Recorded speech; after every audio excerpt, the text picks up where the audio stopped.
Почитувани гледачи, добро вечер. Ова е анализата на 24 вести, а јас сум Сеадрис Звановиќ.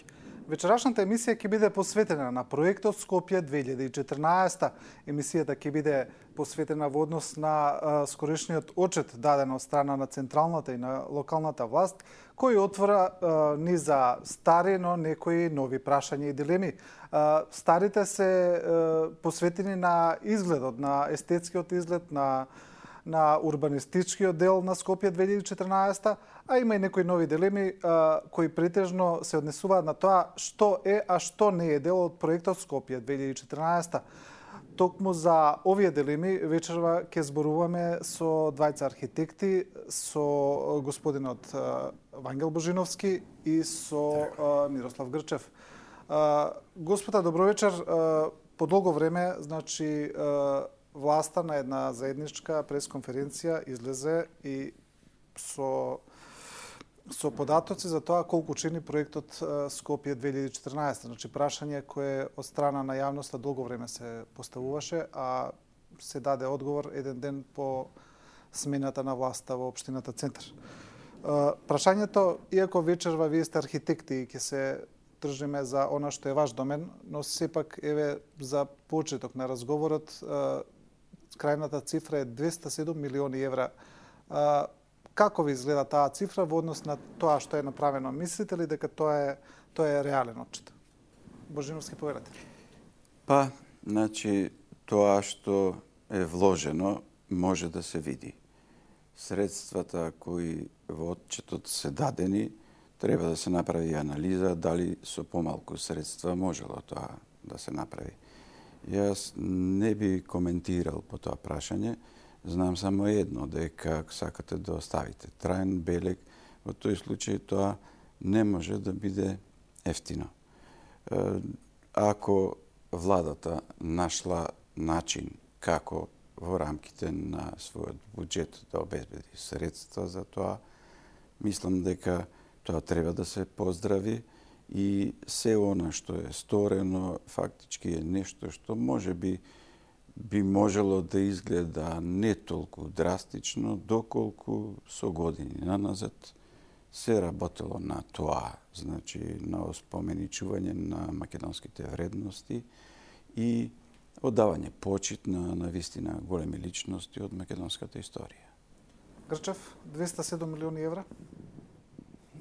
Јас не сум правил вкупни некакви пресметки и анализи, меѓутоа оваа тема е интересна сега заради тој смешен отчет еден ден после губење на избори на општина Центар, кој што практично, ако би требало да бидеме некое општество што реагира правилно, јавноста и медиумите би требало да го одбијат тој отчет, кој што доаѓа предоцна, во ситуација провоцирана од губиток во кој што власта ги покажа сите арсенали на измамата, на притисоците и на другите криминални действија. Значи, еден ден после неуспехот ти излегуваат на отчет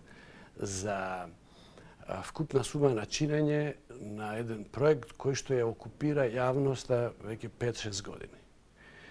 Сакам да ви кажам, ако и во меѓувреме и денес, ако земете секоја поединечна ставка и од оние што ги прикажа, ќе видите дека се тоа бесмислено зголемени бројки, цени во однос на оние што би требало да бидат потрошени за таков производ.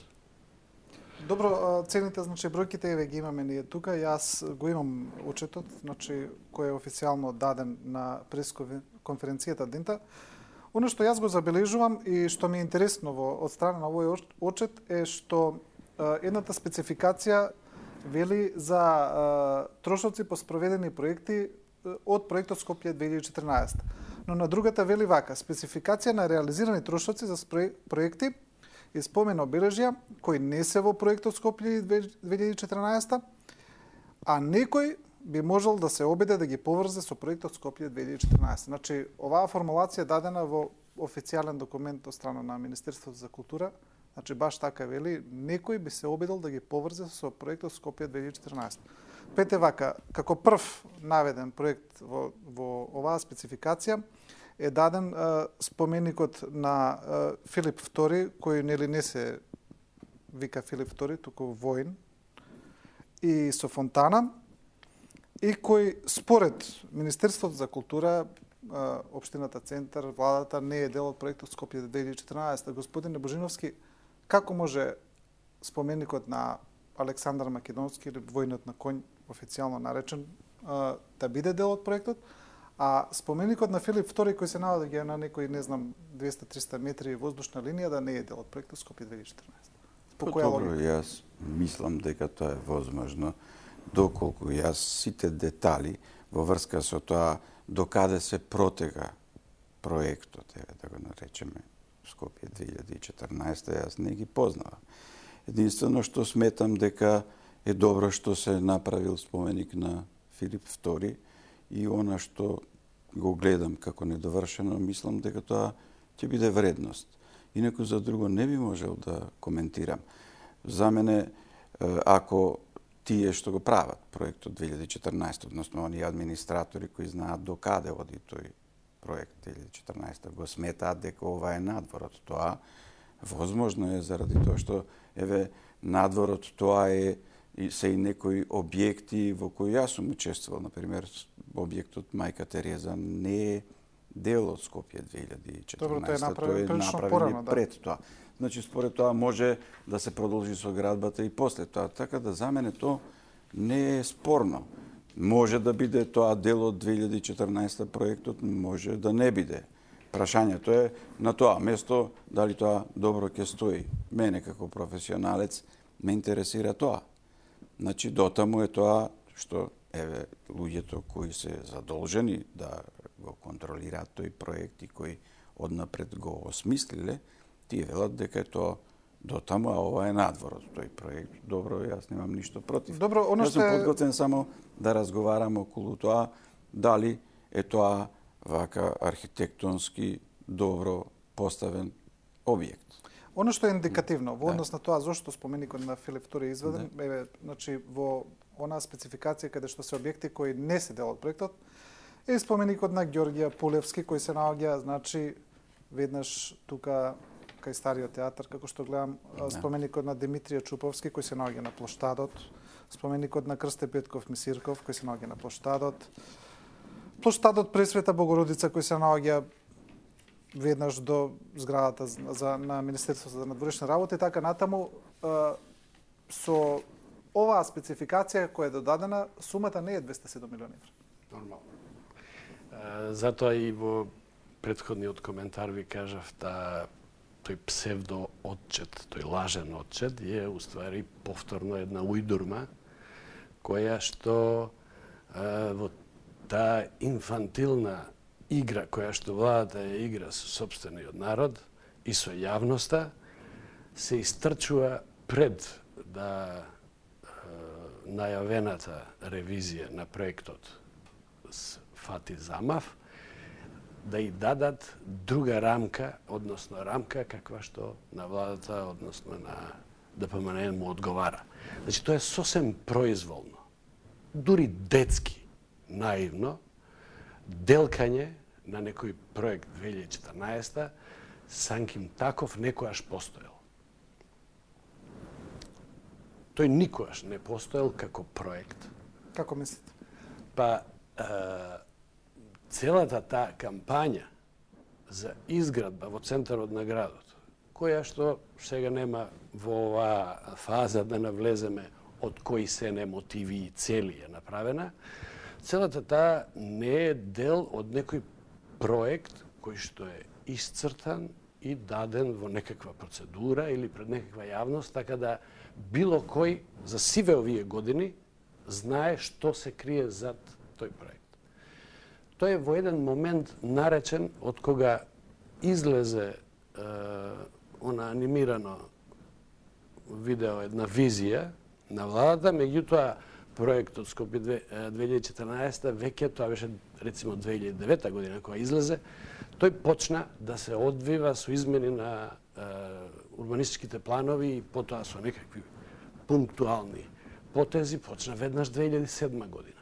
И не е сопрен ни денес и се однесува на сите зафати во центарот на градот, кои што имаат јасна цел да го сменат и ликот на градот, да го сменат и онаа цела сценографија со која што ние би требало да се само разбираме, да се идентификуваме нашата историја, нашите митови и така натаму.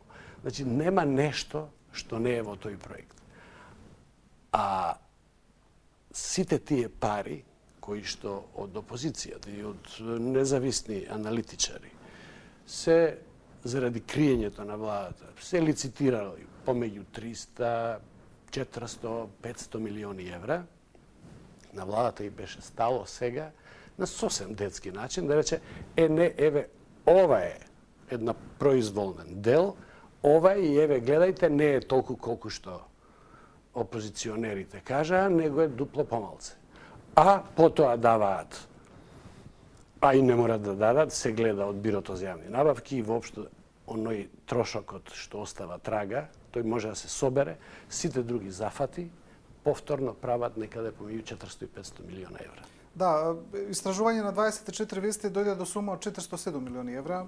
И тоа ќе расте уште. Но сепак, значи, главните... Таа сума беше спомната и далеку порано, дека беа предвидени такви средства и тоа пред години се спомнуваше таа сума.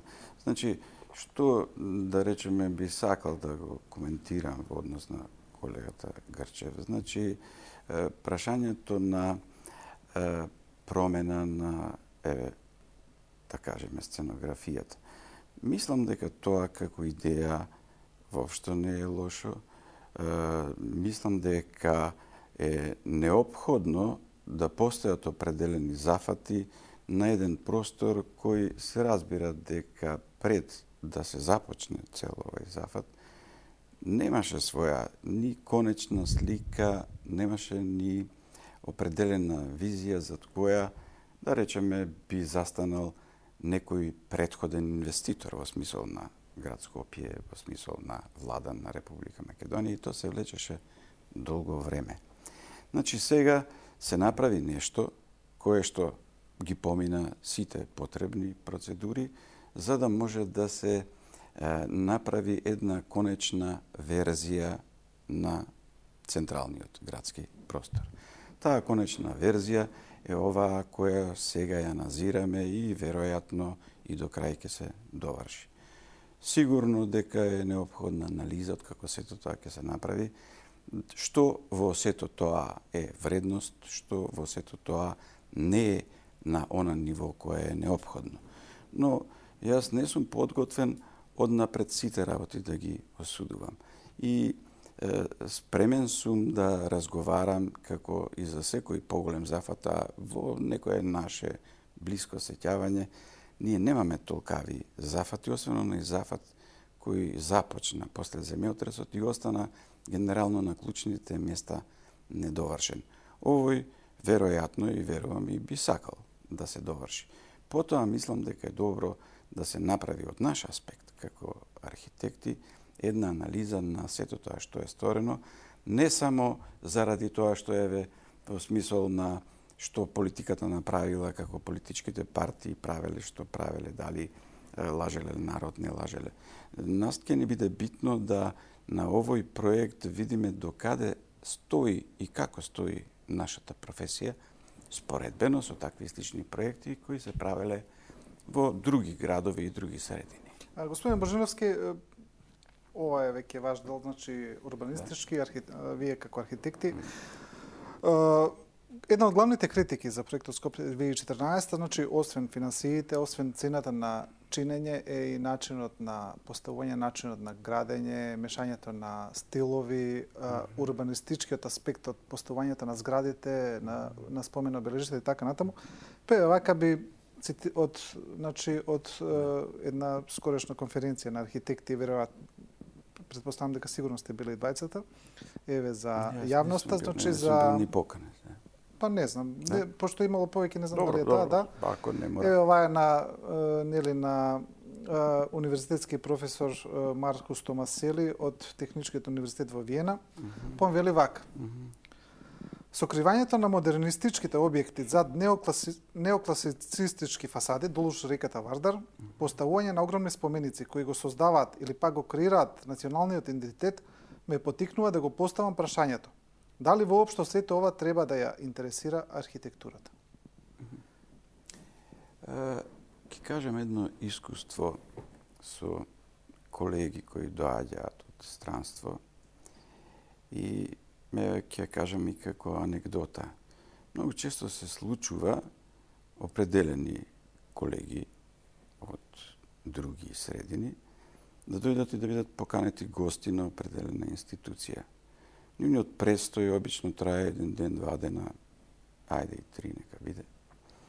И потоа тие се осудени воглавном да трпат определен брифинг пред да го започнат своето разгледување.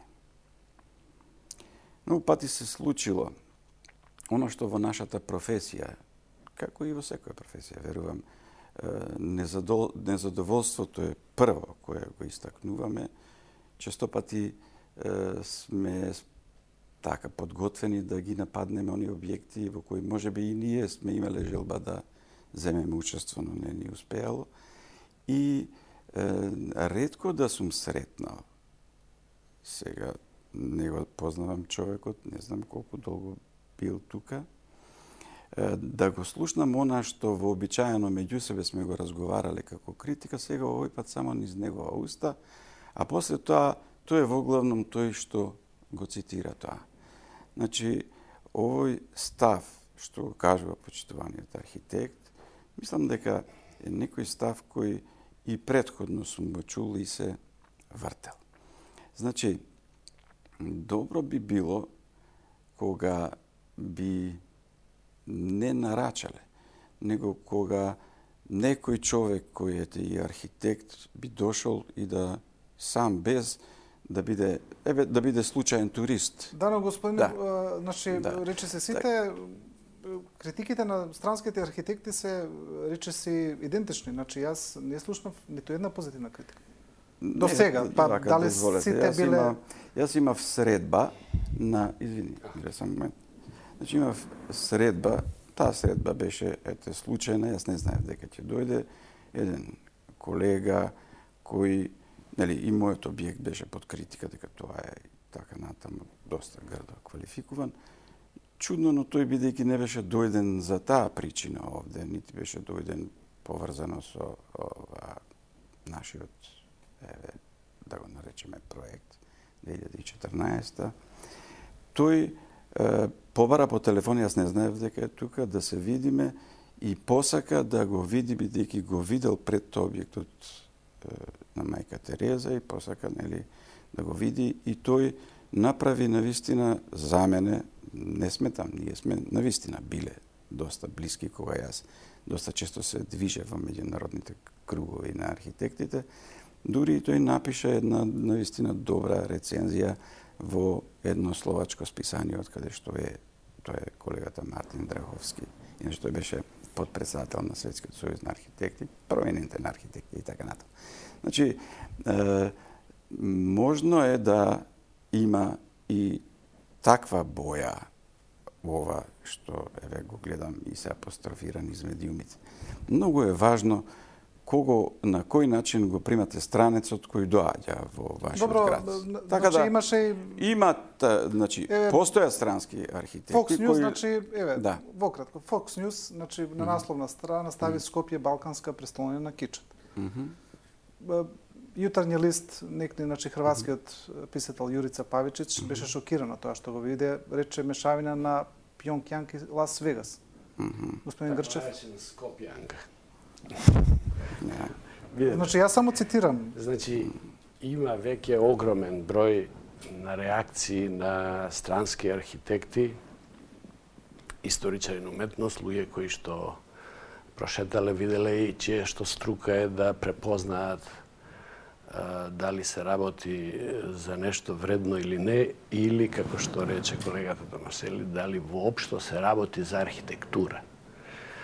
Мојот став, уште од самите почетоци, кога забележав дека во промените на урбанистичкиот план, кои што треба да ги обезбедат некој вид на законитост, која што не постои, нели? Се работи за комплетна дивоградба, целиот овој така наречен проект 2014, уште тогаш забележав дека се работи за злоупотреба на власта од позиции на моќ, од позиции на потполно обскурни некакви идеолошки програми, кои што практично архитектурата, урбанизмот, уметноста, скулптурата и така натаму ја злоупотребуваат.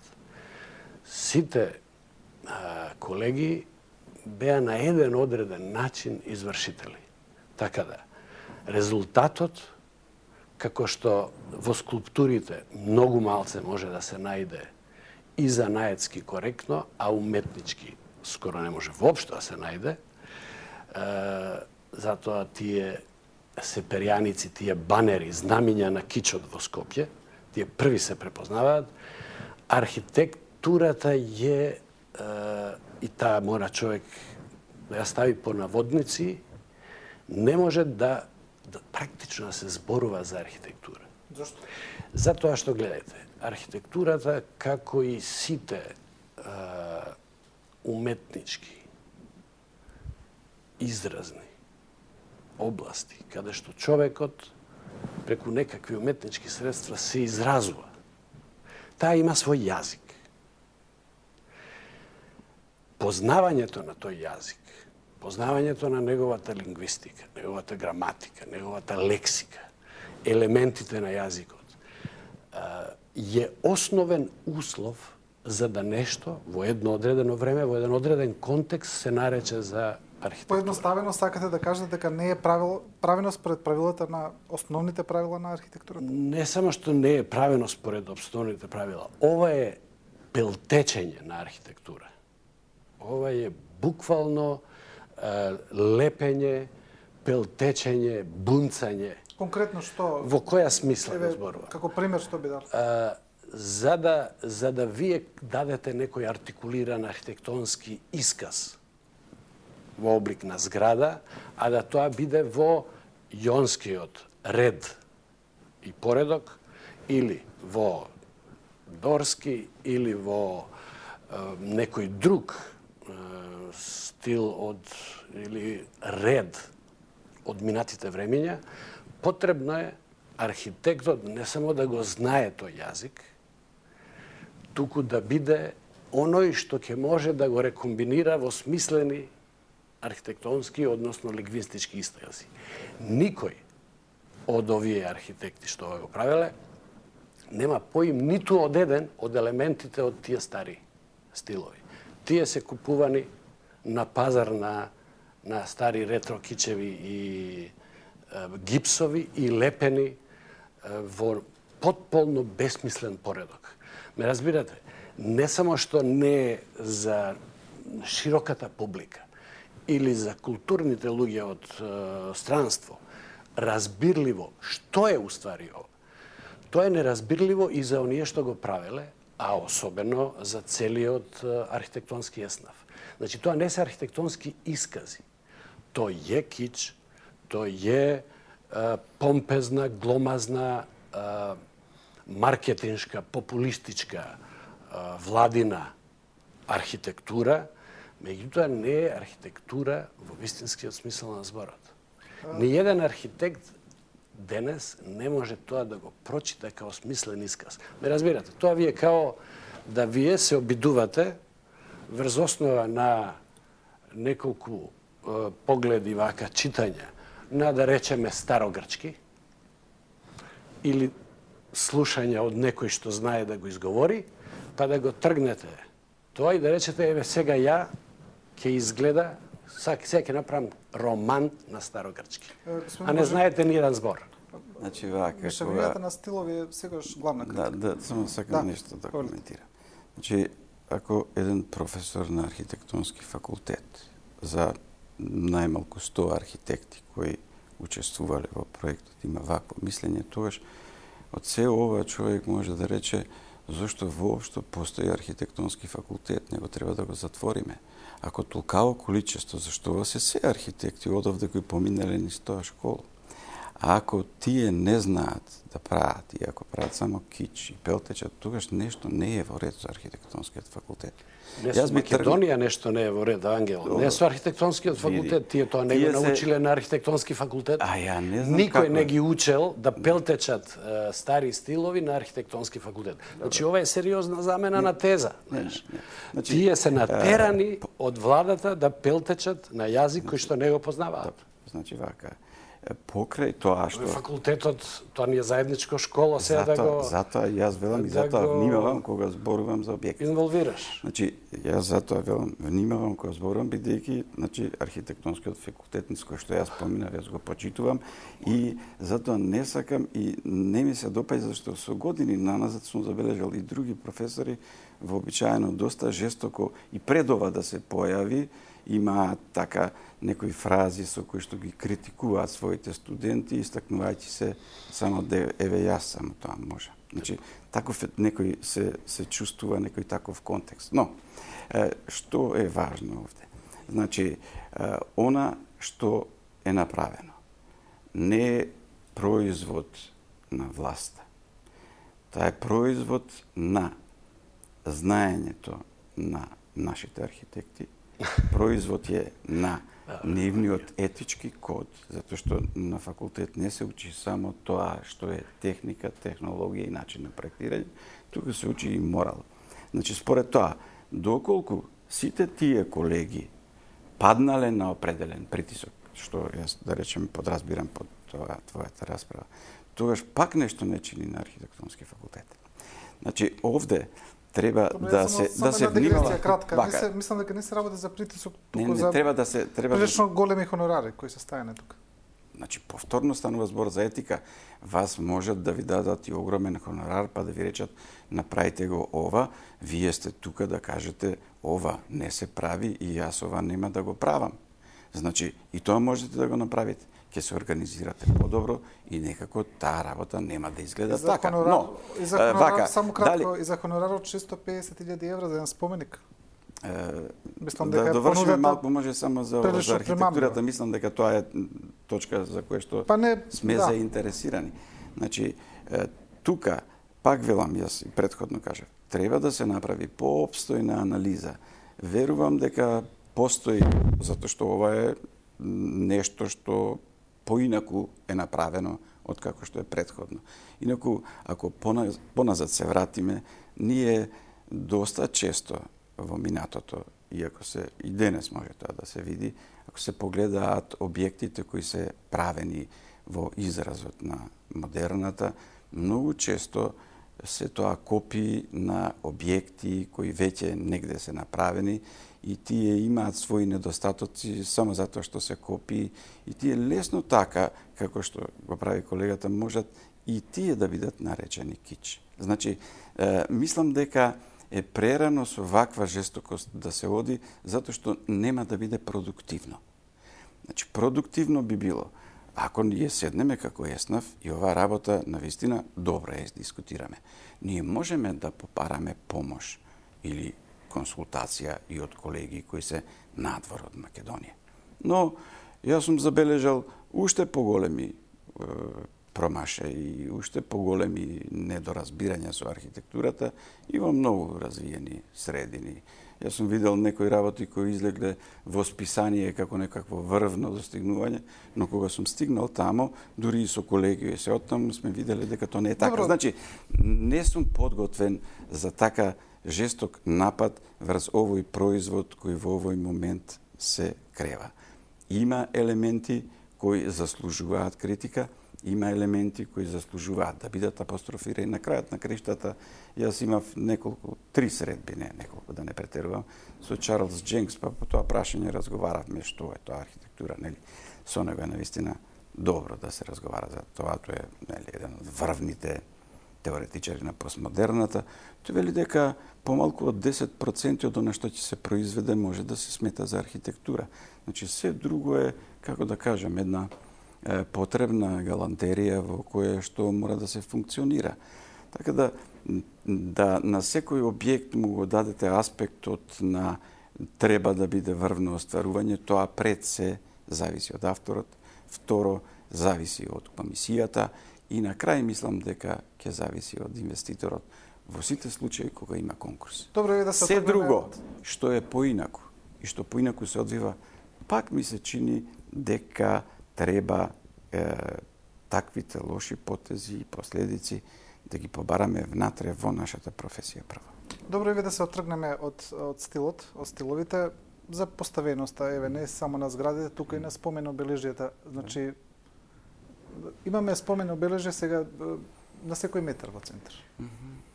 Гледајте. Имаме ли тука некакви основни правила за поставување на спомен обележје, за нивното значи комуницирање со средината, каде треба, колкаво треба да биде висина, оддалеченост од друго спомено обележје, од друг објект? Дали постојат такви урбанистички и архитектонски правила? Постојат правила во сите струки. Меѓутоа, инсистирам дека некакво независно разгледување на овој владин проект, како да е тоа некаква тековна продукција, архитектонска и градежна, дисперзно расфрлана во земјата од различни инвеститори, кои што во ова време се случила, тогаш е можно да се примени ваков еден мудар релативизаторски пристап. Меѓутоа, пазите, овде се работи за владин проект во кој што се трошат јавни пари, во кој што ден денес ние лицитираме колку се тие пари. Значи, 7 година народот не знае дали е тоа пола милиарда, милиарда, 300 милиона или 3 милиарди. Потоа да се дозмере што не, имате управа за јавни приходи. Сите пари треба да се извадат и мора да се покажат. Тука нема. Те молам, не ме прекинувај. Значи, не е проблемот во тоа дали може да се израчунаат. Проблемот е што 7 години никој не ги израчунал. И владата ја моли, јавноста ја моли владата да каже да нешто да каже, да таа на крај излегува со еден ваков детски отчет во кој што произволно го делка проектот на 2-3 или кој знае колку целини за да се намали сумата на она што е проектот. Меѓутоа, владин проект со волкава магнитуда, со волку револуционерна идеолошка порака, со митолошка подлошка, која што треба практично нашата цела историја, историографија, нашата национална идентификација, да ја смени за 3-4 години колку што трае оваа изведба, а сето тоа без еден збор образложение. Единствен збор образложение. Ние имавме на прашањето на премиерот Груевски пред меѓународна телевизија зошто толкав огромен споменик на Александар III Македонски на нашиот плоштад, одговорот на премиерот беше а зошто да не? Значи, тоа е најголемиот аргумент кој што од најодговорниот човек за трошењето на овие пари, меѓутоа и за одлуките, кој споменик, колкав, во кој стил, каде, какви згради, кои стилови, какви столбови, сите тие одлуки се донесени во политичка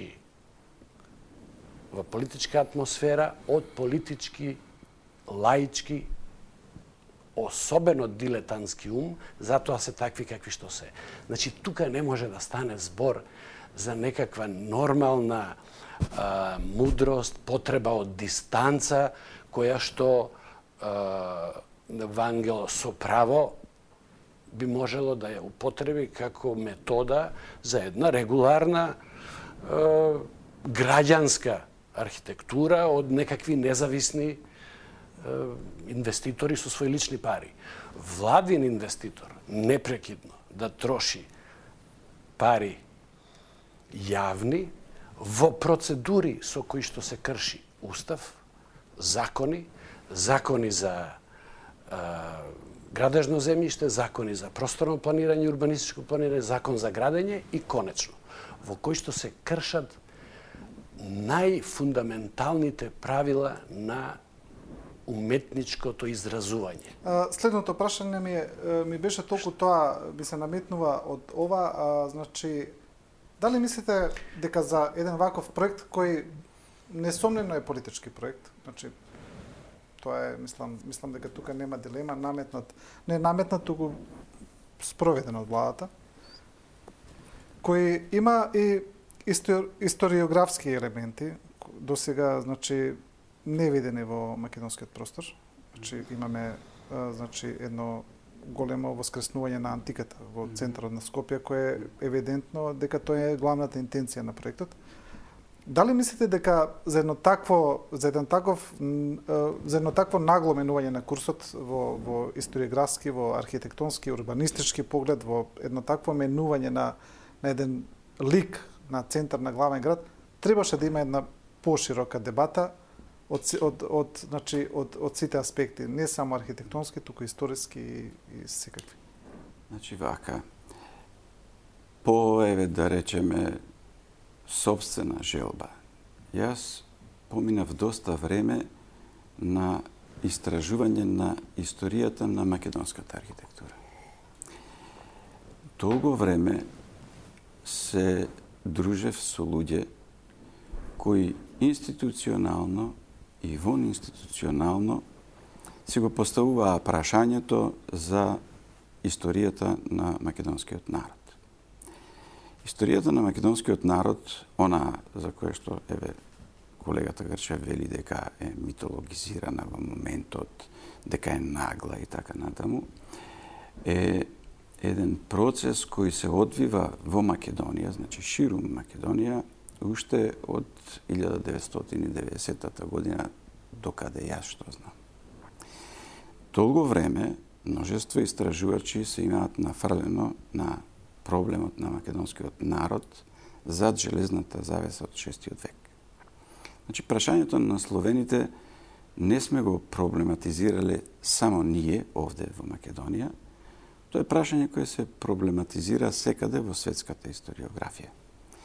Значи, суштествувањето на една драстична промена на население во 6 век веќе во историјата не се зема здраво за готово. Тоа не е сигурен научен факт.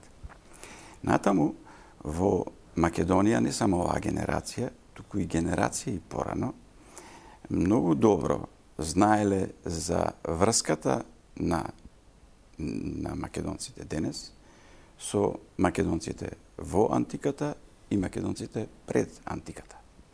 Значи, секој по мене, кој кон ова прашање приоѓа на начин со подсмев, со измислување на зборови антиквизација, мислам дека треба да употребам сега еден вокабулар што, да речеме, својствен на колегата, е наистина лаик и тотално неписмен човек со огромно непознавање на собствената историја.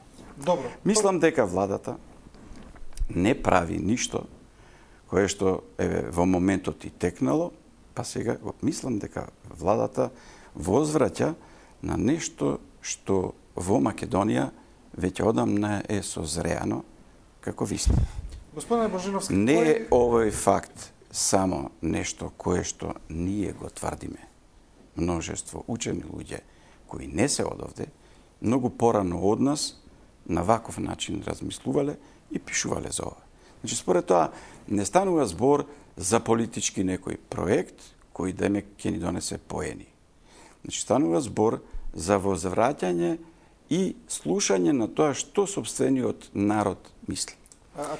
Академската вака се. Значи, нашата академска врхушка, ману, некои делови на универзитетот, Мислам дека прво многу малку се занимавале со тоа прашање. До нашето повторно возобновување на државноста, ние имавме една историја која што беше испечатена некаде 68 година како тритомно издание, мислам дека беше на Институтот за национална историја, во која ќе забележите колку малку нашата наука знае за собствената историја. Ќе го илустрирам многу кратко. 3 книги по 300 страни. Едната книга, значи првиот том, има 300 страни за 9900 години од историја на Македонија. Таа книга не е напишана од наши учени, туку се викнати од Белград и тие го имаат тоа напишано. Втората книга се однесува, грубо велам, значи на 19. век и исто така има 300 страни. Последната книга се однесува на пред Првата светска војна, Првата светска војна, Втората светска војна и таа е навистина најдобро обработена. Нашите историчари можат да замерат или не, новите историчари сега многу поинаку размислуваат, имаат огромна дупка во своето знаење воопшто за Македонија. Добро. Тоа е низ тоа што го има издадено нашата наука. Само да ве прашам како едно... споредба, другите, се извинам, имаме време, другите историографии имаат многу поинакви истории и многу поинаку тоа го имаат поставено. Добро, видите. Значи, вака, постоеше сега... една завеса да не се размислува за тоа. Вие сте словени и нема што да мислите на тоа. Борет, видите вака, вие имате став, јасен став Да. за тоа. Господин Грчев веројатно има различен став, Апсолютно. некој трет има трет, академиците од Манус имаат свој, некој друг историчар четврти, така натаму, тоа не е спорно. Да. И тука, значи, јас не гледам ништо спорно, секој да се има свој став за историјата, различно да е толку, различно да гледа различни податоци, различни анализи. Но прашањето е, кој во владата? Која стручна комисија во владата? Составена од кого? Од кои историчари? Од кои експерти? Решила да направи еден ваков проект. Бидејќи вие вашето мислење, кое сега го имате, Да. господине Божиновски, вие не можете да го наметнете на целата нација како политички проект со нивни пари. Да кажете, еве, јас мислам вака, затоа што јас мислам вака, центарот на Скопје ќе биде ваков, јас со ваши пари таков ќе го направам. Ја токму тоа го прашам. Не е Зошто добро немаше прашање. стручна дебата Значи, пред вака, тоа? во На македонското која би се- учебникарство. Ме разбирате што е прашањето? Јасно ми, јасно ми. Кој го Во наметнал тоа како македонското проект? Ја знам учебникарство комисијата, сакате да ви ја кажам. Кој е во существувањето таа комисија? Комисијата во владата. Да. Со име и Кој е во презиме. таа комисија? Не мора. Кој е во таа Јас не комисија? Со име и презиме ќе ви кажам, едно члена е. Тој историчар и урбаниста и архитект е Никола Груевски. не е така. Нашиот премиер. Сакам да ви кажам, пазите, оваа приказна што Вангел ја образлага за тоа како историографијата македонска во изминатите 20 или 60 години има своји Голем. има своји хипотеки вакви или онакви, има своји слепи точки, има своји не е важно што све таа има своји. Важно е дека темата на нашиот муабет Скопје 2014 не е направена врз основа на никаква ни научна, ни културна, ни јавна дебата, не е направена на ниту еден, врз основа на ниту еден елаборат, ни од областа на историјата, ни од областа на културата, ни од областа на архитектурата или урбанизмот. Значи, нема ни еден елаборат. Постојат само одлуки на органи кои што беа бирани како маши, да речеме. Спомениците сите се направени врз одлука на Советот на општина Центар и тие се изградени врз основа на општинска програма за спомен обележија.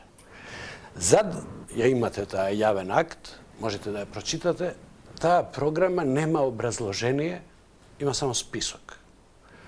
Овие и овие ќе бидат направени. Здраво. Значи, за волку важна одлука, односно низа на одлуки, во кои што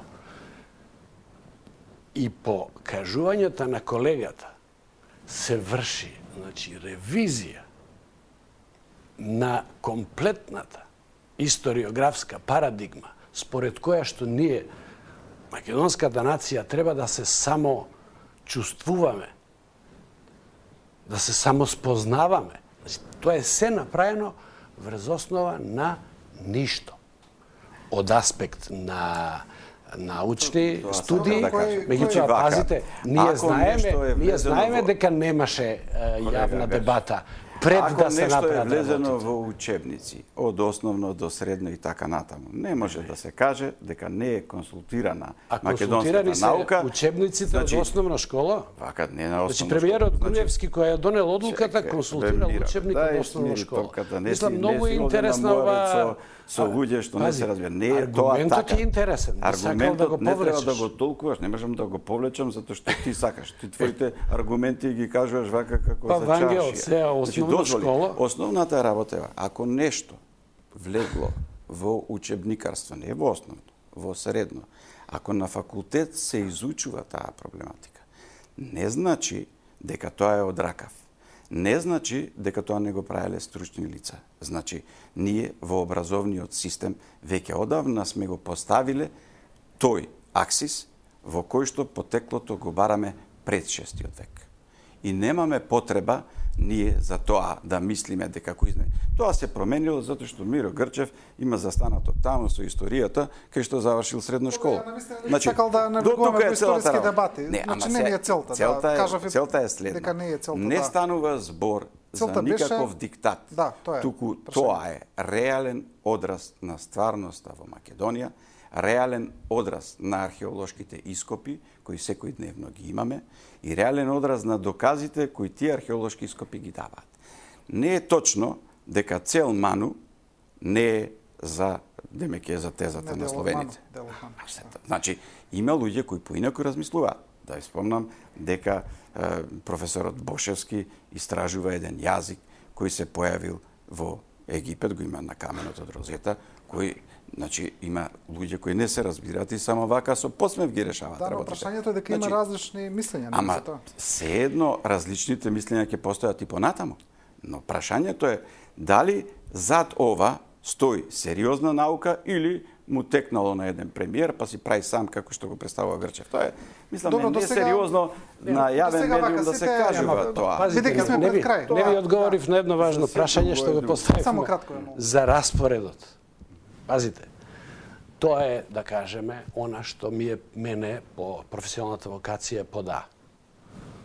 Синтаксата, односно распоредот на елементите на градот во просторот. Можам да ви кажам, со толку авторитет колку што Кутриот успеав да присоберам во досегашното искуство, дека практично сите објекти се дивоградби и прекршување на основни урбанистички правила за поставување на споменици и пред се и најмногу од се на површини за градење, односно згради. Тие се ставани во површина која што е наменета за сите времења за општа употреба, односно јавна површина. Површина која им е дадена на граѓаните, тоа е, да речеме, кеј, улица, плоштад и така натаму. Особено кеовите. Значи се работи во овој случај за толку темелни прекршувања, не само на стручните правила, туку на законите од таа област, кои што ги уредуваат овие прашања, да ние овде зборуваме за едно или друго мислење, а всушност се работи за тежок државен криминал. Добро, пред самиот крај, уште едно прашање, само значи сите досега анкети направени за Скопје 2014 и она последната од Брима Галуп, значи покажува дека околу 26% од граѓаните го поддржуваат проектот.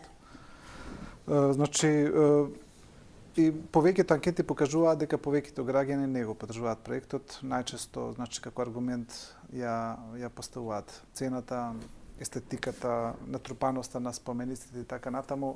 Зошто мислите дека проектот еве и пред неговото завршување не најде на поддршка кај јавноста? Знаете што, многу беше погласна кампањата да ова не е добро, отколку што беше кампањата, дека ова е вредност. Но, може да се прифати дека граѓаните можат да имаат своји забелешки, но за мене е битно следното.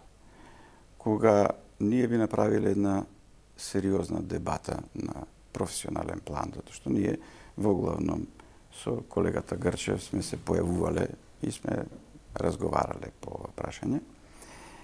Би сакал да таа дебата која би се направила на едно ниво професионално, како е се ова е скоро готово, да покаже дали навистина е вака црно, како што го прикажува колегата Грчев, или не е сосем така како што јас мислам.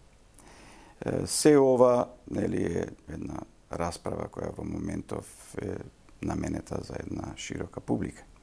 Мислам дека најголемиот дел од луѓето се незадоволни и предизвикува револт сумите кои се наведуваат во врска со спомениците.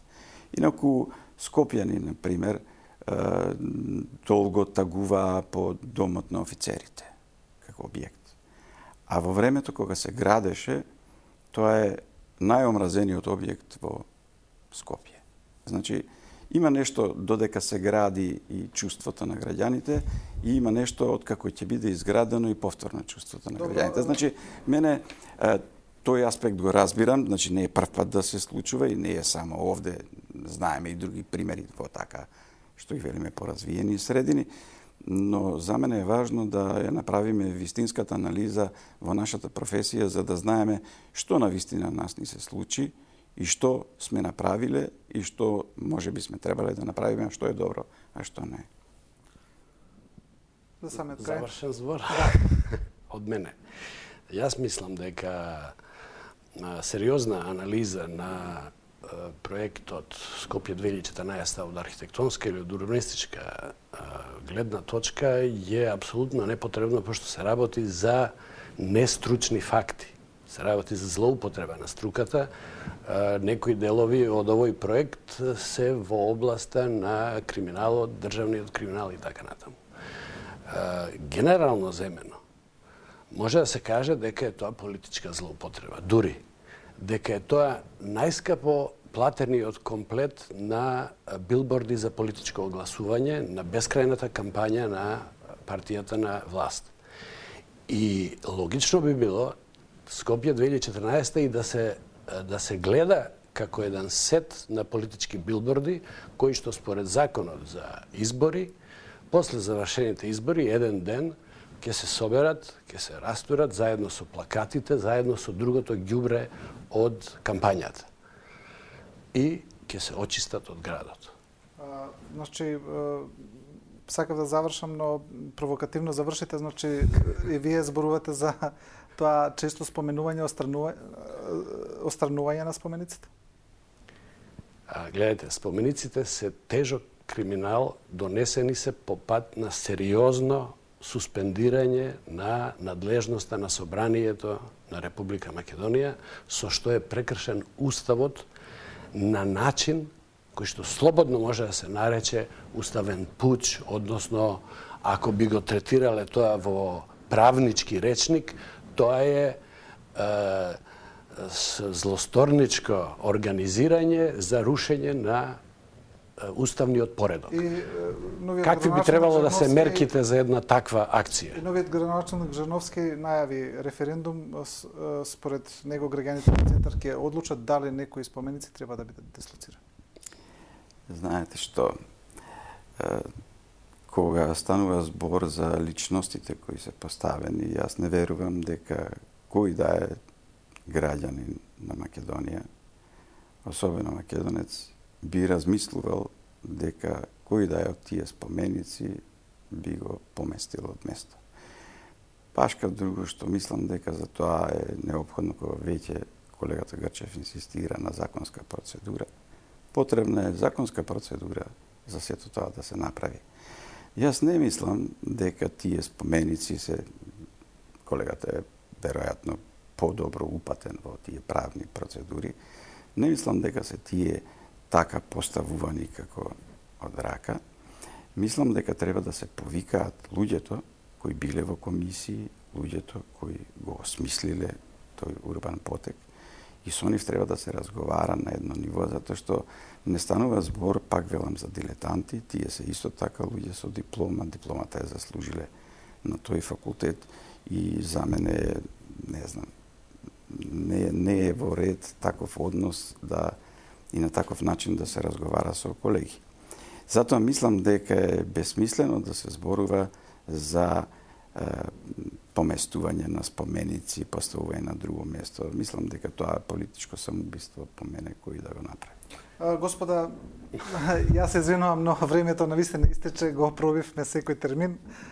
Ви благодарам за учеството во емисијата, почитувани гледачи, ова беше анализа на 24 вести посветена на Скопје 2014. Вие останете со програмата на 24 вести, следува информативниот блок.